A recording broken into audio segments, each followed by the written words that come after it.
Stay tuned, stay tuned, stay tuned. I am here with the coach, John Brent. And I'm here with the vet, Mr. N. Griffin. One of the best things about being at the talk is I don't have to figure out which way to point. I know, I was like, maybe I should just point wrong on purpose. But when we do it on stream, it's backwards. And we always have to go, which way is that? It's so good to be here. It's been, like you said earlier, it's been about a year since we've been together at this location in the garage. People can't see. We got this beautiful car beside us. Yeah, wish we could see it. It's a pretty nice ride. It is pretty nice. It's pretty loud too. Yeah, it is loud. I should crank it up at the end and just that should be our next theme song. Just don't just fire it up. Man, we can do that. I am down with that right there. Just rev the pipes. We got to do that at the end though, because we'll have to flush the garage out. Oh yeah. Oh, it'll be a little smoky. Yeah. It'll be like a 80s hair band concert. It will be. Except we'll be knocked out. It just won't be dope. It'll be carbon monoxide. So, Which is probably worse. Yeah. Especially out of that thing. It's not running a straight pipe, Texas. It does have a glass pack in it. Oh, wow. And so if you want to get on to me, it does not run a straight pipe. But anyway, so we're going to talk about something different today. Coach, we're going to talk about the Ruskies. Why do they hate us, man? That's like asking the question, why does Russia hate us? Why do certain countries hate us, certain people in the world hate us? There's always a reason, and a lot of times that the vet's going to talk about it goes back to a fundamental reason about 100 years ago, maybe a little more than 100 years ago. So one thing I'll say, Coach, is if you ever get a chance, Netflix has two great series on right now. And one is The Last Tsar. It's only about 5 episodes. It really, and for those that don't know, is the coach and I both have our expertise in history.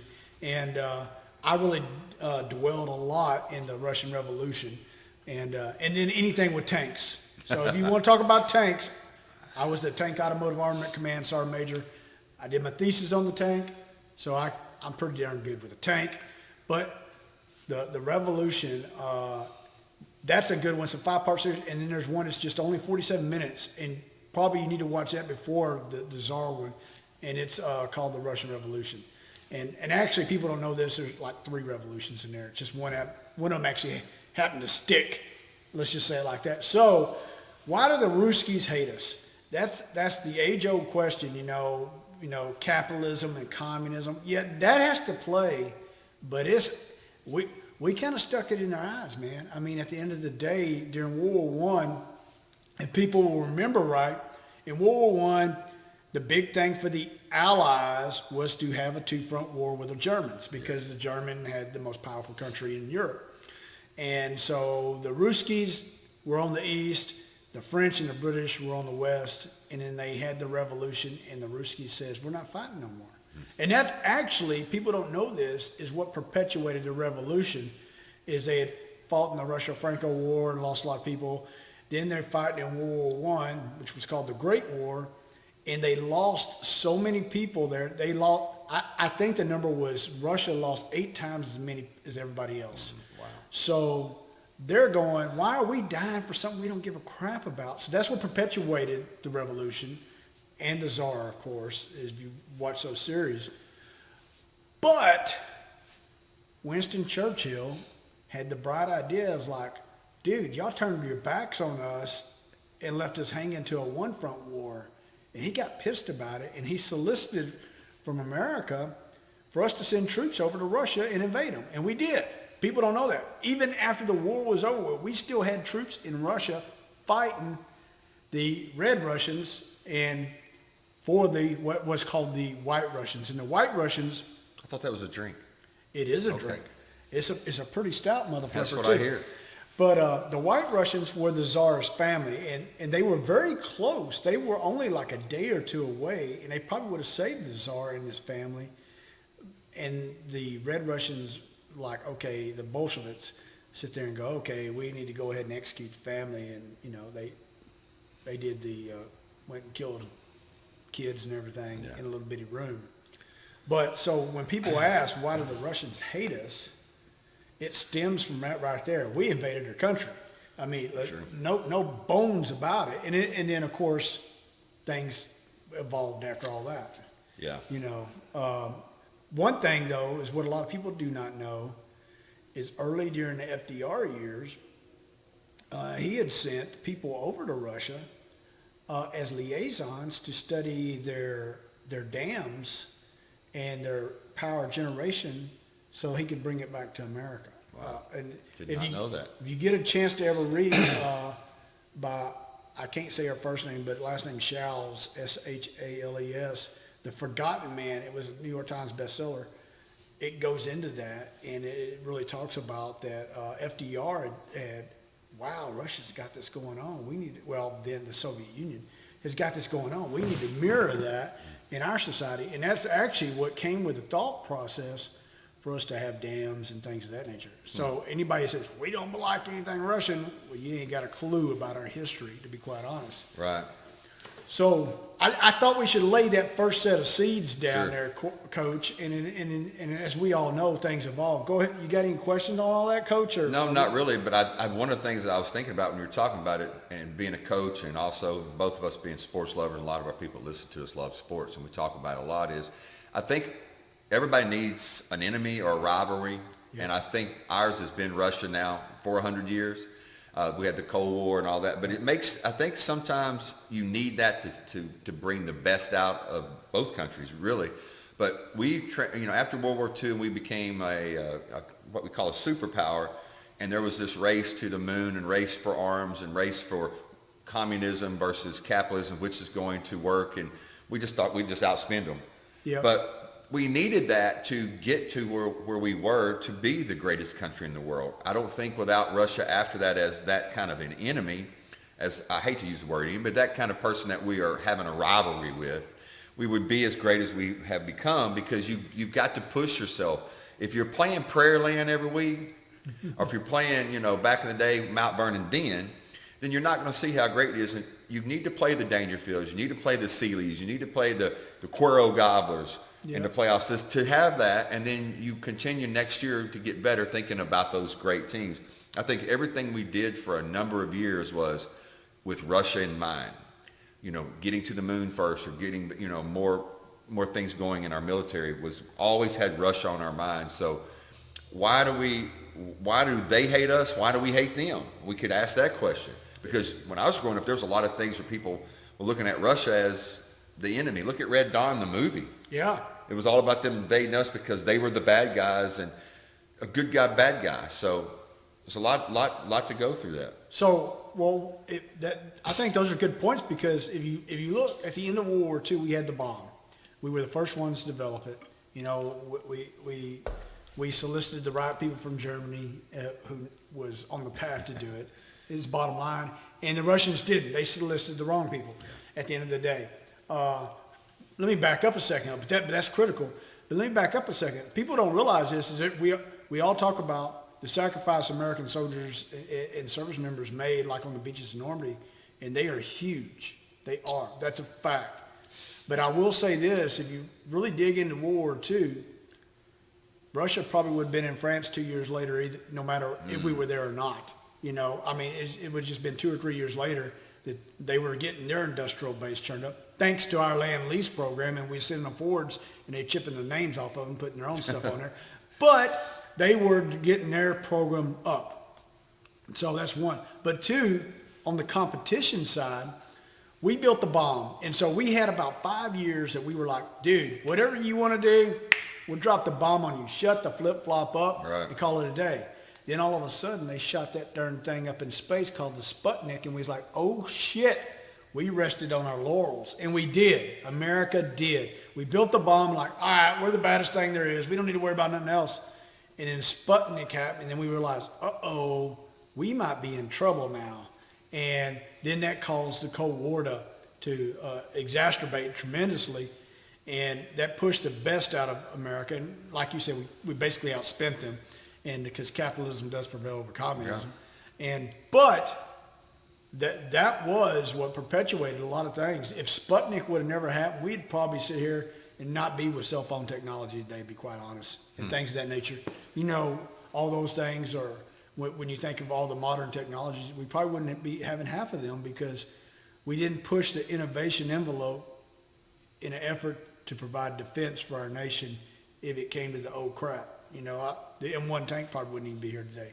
Yeah. And such and stuff like that. Those are just a few things that I've noticed with Russia, and then of course, you know, Ronnie Reagan outspent them all, and then the wall came down during George H.W. Bush's term, you know, and then we got to be friends for a little while, and now we want to act like we hate each other. And a couple of things, I kind of think that since that time, we've kind of suffered with a identity crisis, because when we were fighting against other countries or even an ideology of, say, communism, and we had the arms race around the world, and we also had a race of who's more countries going to be on what side. I mean, we had the whole Cuban Missile Crisis, all because Cuba, being 90 miles from Florida, is now becoming a communist country, which aligned with Russia. But, you know, you have to think about the things that we've done over the last 40 years since, let's say, the wall has come down. We've had an identity crisis, and we quit fighting others and started fighting with each other internally in the country, when it seemed like we always had, you know, World War I, or we had, you know, look, even going back, we had the Civil War, we had the World War I, World War II, Korea, Vietnam. There's always something that we could focus on, and then we took the focus on having a really an enemy or a rival. Yeah. We've kind of suffered as a country to figure out who we really are. Well, so a couple of things on that is while we were fighting Iraq and Afghanistan, that was 20 years. Yeah. And we said this before I left the Army, is that, well, what did everybody else do that wasn't fighting? They were watching everything we was doing. Exactly. And they were taking notes, and they were building their artillery, no lie, to shoot further than it ever shot before, that we was like, whoa, where did that come from? You know, so it kind of caught us with our britches down a little bit on some of it. Was kind of not as big as a Sputnik moment, but it was kind of a Sputnik moment. The other thing is when the wall came down, in about the last 6 years, we had one of the old retired Russian generals had talked to us, and there was a few things that he wanted. He said back then when the wall came down, they didn't expect certain things. He said, one, they didn't expect all the Eastern Bloc countries to fall and go to NATO as fast as they did. And you notice Ukraine's not in there. The second thing is we never put in the forefront of our mind when doing all options are on the table, thinking about nukes. And for them, nukes is always in the forefront of their mind. And will it save their lives if we use nukes, or will it not? And so it's a difference in philosophy. And then those were two major things. And there was a third thing, and I can't remember what the third thing was, but they were very profound, is they took it as a slap in the face that as soon as the wall came down, we moved east. You know, we didn't necessarily move America east, but we did move the NATO alliance east real quick. And they took that as a slap in the face, and they like, we might have let this wall come down just a little too early. We might have, you know, and so there's some resentment in there that, you know, a lot of people don't realize.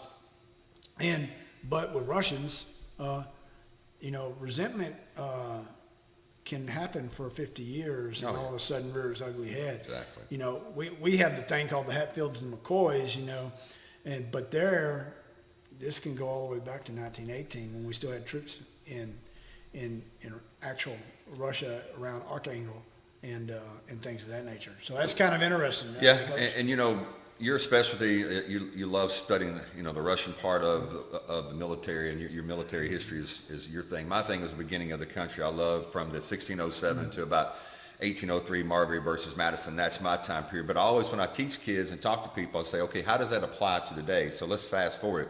Why in the 21st century, in 2021, why would Russia still hate us now, and why would we hate Russia now? That should be the question we could talk about.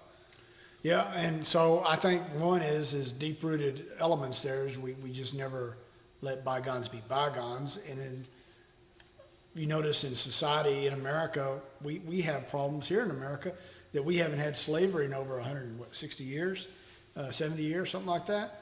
And but we still have that shadow over us, and there's resentment for people who had no ties to it whatsoever. And it's very similar in Russia, is people who have no ties to dealing with facing America straight on have resentment. Coach, I will tell you though, is I encountered Russian soldiers twice, and both times pleasant, unbelievable. I was in Korea at a bar at night, and they wasn't soldiers, they were Russian sailors. They had their little blue and white striped shirts. They came in and rang the damn bell like 8 times that night. We were all happy Americans because they were buying us all drinks, and they were out there dancing in a way we could never dance. I can tell you that. My goodness. And American soldiers would not dance man with man, but the Ruskies, they didn't give a dang one bit. They were out there kicking their legs, happy to be off the ship. And then when I was in Bosnia, I happened to be around them, and they were just good people during that time. And during the time I was in Bosnia, they wasn't getting paid by their government. So they were going through some strife for their government not being able to fund them, to be honest. But there is some bitter resentment, and if you want to know, it stemmed from way back in World War I because we had the audacity to go, we're not fighting just one fight. Let's go fight another fight. Exactly. And one of the things I think about now is we think about, like you say, lingering effects. It's the lingering effects that we have been taught by our government, taught even in history classes, that Russia has been the enemy.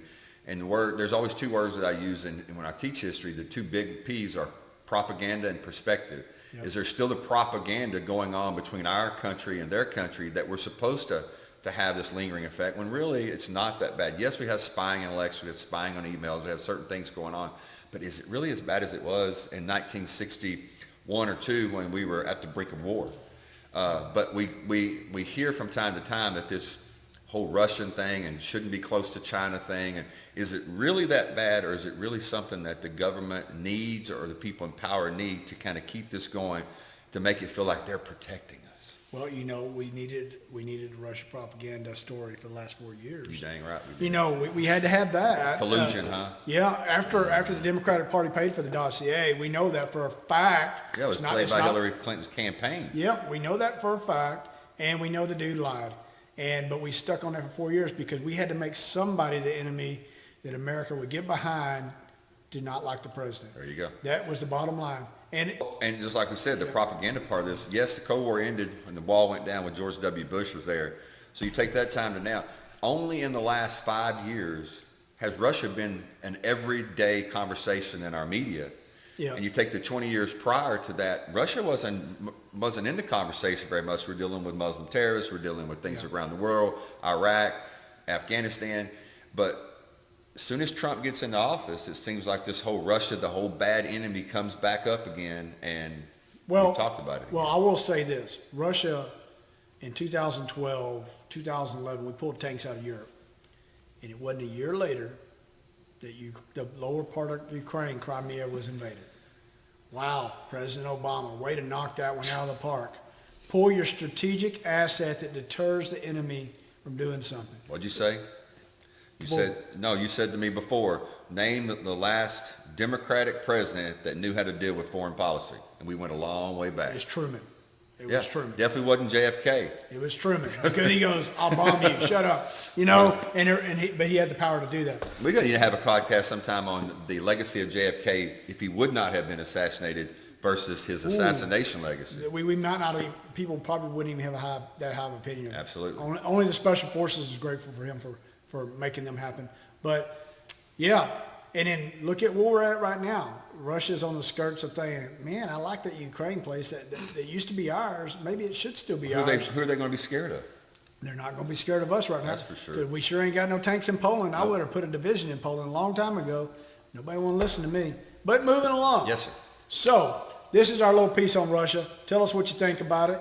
Stuff, man. It's always good to get a little bit uncomfortable for me. Like I said, I'm not the biggest historian when it comes to the Russian Revolution and way Russia dealt with World War I. I love the way the history of Russia in the late 50s, 1960s with what was going on with JFK, because I'm a JFK assassination buff. But always good for me to learn too. Thank you, sir. All right. So from the coach to the vet. And we're pointing the right way this time. Stay tuned, stay tuned, stay tuned.